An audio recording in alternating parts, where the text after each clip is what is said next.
Welcome to our channel. మీరు ఈ channel ని గనుక ఫస్ట్ టైం విజిట్ చేస్తున్నట్లయితే సబ్స్క్రైబ్ చేసి బెల్ ఐకాన్ క్లిక్ చేయడం మర్చిపోకండి.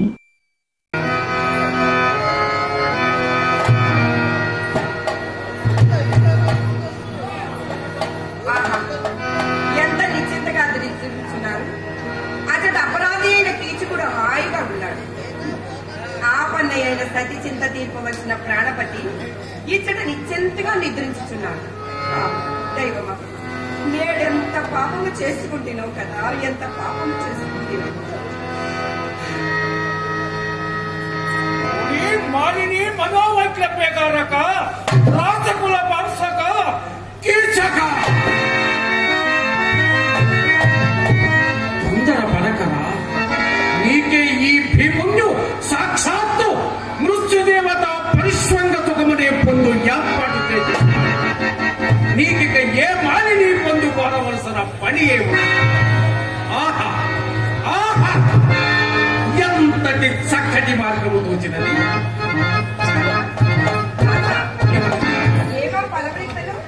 భీమాదేవి బలవరింతల నిద్రించిన కదా బలవరింతలు వచ్చినది. నీ మానహరణకు ఉపకరించిన వాడు జీవించి ఉండగా నాకు నిద్ర ఎట్లా వచ్చును దేవి? నాదా, నేను వచ్చేసరికి మీరు చేయి పని అదిగే. ఎందుకు వచ్చిన కళ్ళబల్లి మాటలు? 5 మగలుండి ఈ రీతి చింతాక్రాంతయ్యే మనవలసి ఉండుట నా పురాకృత పాప ఫలమే కాని ఎవరిని అనుకోవలసిన పని లేదు. సరే, ఇక మీరు నిశ్చంతగా నిద్రింపు. ఇప్పటికే నా హృదయం ఘోర పరాభవాకించే కుత కుతలాడుతున్నా. దానిని నిష్ఠురోక్తులతో మరింత జ్వలింపజేయలేదు. ఈ కష్ట పరంపరమంతటికి ఆ ధర్మనందని ఔదార్యమే కారణం. అతడే అడ్డు రాకుండా ఆనాడే ఆ దుష్ట దుర్యోధన దుశ్శాసనాదులు నా చేతిలో అంతమై ఉండేవాడు. లేదు, ఈ కీచకాదుల సమస్య కూడా క్షమించండి నాన్న. నా గడ్డి పట్టించుకొనక అట్లు నిద్రించుచుంటినేమో అని అట్లాంటిని కానీ వేరేమీ కాదు. నిద్రించుటయా ఈ పరిస్థితిలోనా? రాజవీధిని పడి నీవు గుండెల పగులుతూ అరచుతూ పరిగెత్తుతూ నిన్ను వెంటాడి వేధించుతూ ఆ నీతుడు కటకట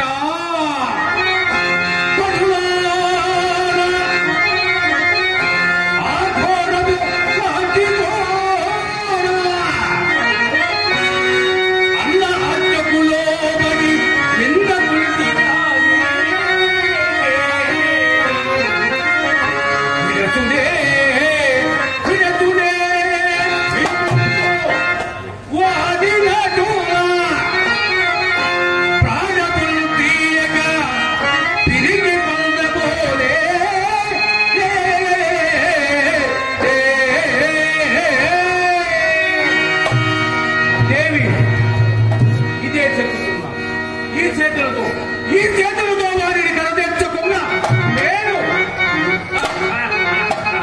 కుంతి సుత మత్స్యముందనే కాదు, ఇదే నా శరణం. ధన్యురాలను స్వామి, ధన్యురాలు.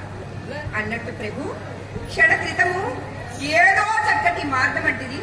అవును దేవి, ఈ కీచకుని అంతమందు సమయమున నాకు ఎక్కించింది. అవును దేవి, నీవే. ఈ రాత్రి ఎంతయో ఎట్లను మేలుకుని తెల్లవారుచుండగానే ఆ కామాంతుడు నిన్ను వెతకకొనుచు అంతఃపురమునకు ప్రవేశించు. అది గమనించి నీవు మెల్లగా ఉద్యానవనమునకు జారుకును. అప్పుడు అక్కడ కడక పోరావచ్చు. అంతటి నీవే వారికి సిరులముతో నా వల్ల కాదు స్వామి. భయపడవలసిన పని లేదు.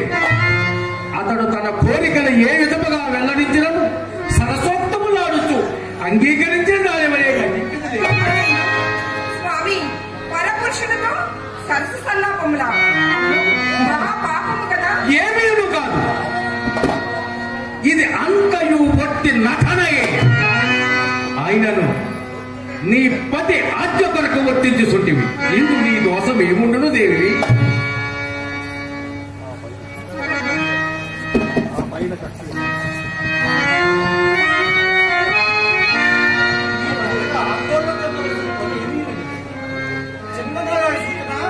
చాలా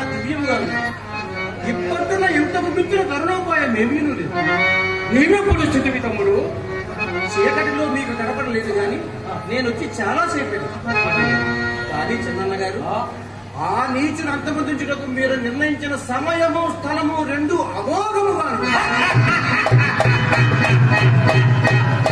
మనలంతా ఆటపాటలు అలజడులతో నర్తనశాల రొత్తు మోసరికి భయంకరమైన నిశ్శబ్దముతో ఆ నీటిని అంత అరచి పెట్టినను ఎవ్వరికి నీ వినపడదు. ఆ ఏర్పాట్లన్నీ చూసుకున్నప్పుడు నేను ఉన్నాడు కదా. ఇంటివి కదా దేవి, ఇక నీ శాఖ సఖ్యమే ఆ ముస్కరిని బాలిక కాగలదు. నాథా, నేను ఈ నటనము వనర్పలేనేమో ప్రభు. ఎట్లయినను మనసు చిత్తపరుచుకుని సాధనిచ్చినవా ఆ నీచ కీచకుల పీడ నీకు వదిలినట్లేదు. అట్లే ప్రయత్నించదు కానీ ఆపై భగవతేచ్ఛ. కానీ ఈ విషయమై మీ పెద్దగారి అనుమతి చాలా ముఖ్యము సుమా. ఆ విషయం నాకు వదిలిపోయింది. ఈ రాత్రికే వారి అనుమతి కూడా తీసుకుంది. ఇంకా సందేహం అక్కర్లేదు. ఇంటివి కదా దేవి, నీవెట్లయినను ఆకలు నత్తల సాలకొచ్చినట్టు చేచినాతాను. ఆపై వాణి పని నేను చూసుకుందును.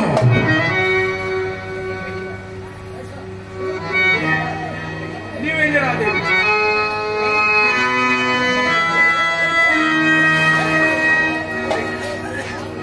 అన్నగారు మీరు కూడా నిష్ప్రభిస్తారు. నేను పోయి పెద్దన్న గారిని కలిగి అట్లే సోదర, అన్నగారిని ఒప్పించు భారమ నీదే. నేను ఇక పోయి వచ్చేదా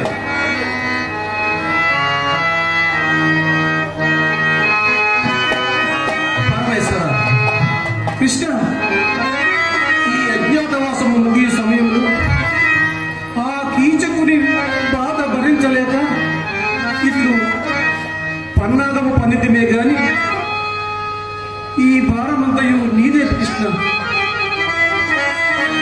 కృష్ణ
నిధుయున్నగనే